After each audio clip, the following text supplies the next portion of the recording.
Hi, it's Ingrid. Today we're going to have a look at how I converted my Gaz Globetrotter camping stove that I inherited over 40 years ago from my dad into a stove that can take today's gas cylinders. Gaz produced these camp stoves in the early 70s and we bought ours for a camping trip in 1979. I still love it because it has some really cool features. It's light.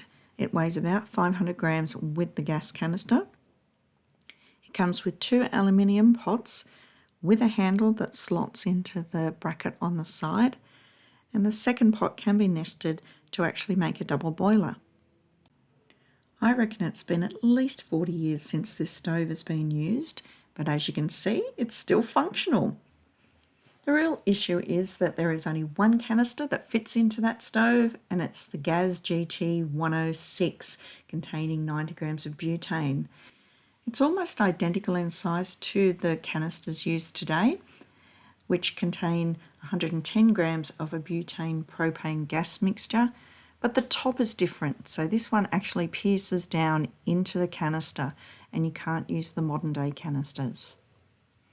So we have to find a solution. Here's what I found. So I googled and I found some step-by-step instructions by Nick Gatel on the Backpacking Light forum. I'll pop that in the links below in the description. First step is to take yourself off to a camping store and buy a Coleman Peak 1 stove. Now this stove is not light, it's 190 grams, 6.7 ounces, and costs between $23 and $30 depending on where you get it from. It has some little teeth on the top, supposedly to stop your pot from falling off. Don't see how that would really work. And it doesn't have a wind guard, but it does have the valve that fits into modern canisters, and that's what we really wanted. So the aim of today is to replace the valve body of the Gaz Globetrotter with the Coleman Peak 1 and hopefully attach it to new canisters. Step 1 is to disassemble the Coleman Peak 1.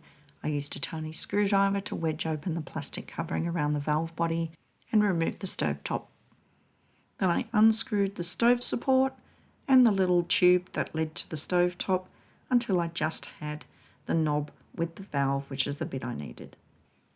Step 2 is to repeat the process for the old Gaz Globetrotter stove. Because there was fuel in the old canister, I had to boil a pot of water until the gas ran out.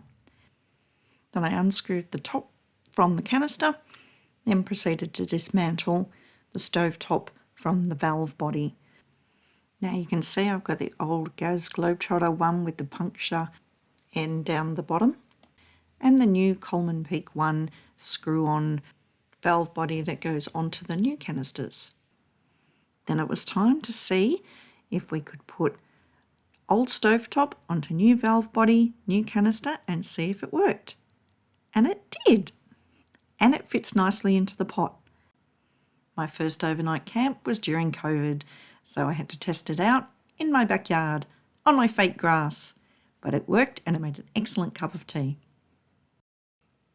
The next trial was on a day walk to Mount Kosciuszko, where I thought I'd have a lovely cup of tea at the top. But you need matches or a lighter to make it work. And so the stove sat unused, unloved, for another day. It finally got a good testing out on our light-to-light overnight walk where it cooked dinner for us, chicken tikka masala, and it was yummy. And then the next morning it made an excellent cup of tea and a very good cup of coffee and provided washing up water for us. What do you think? I'm pretty proud of the work that I did converting that. And if you like that video, don't forget to hit the thumbs up like button and help a girl out. Hit subscribe, help me get a few followers along. Thanks, see you later.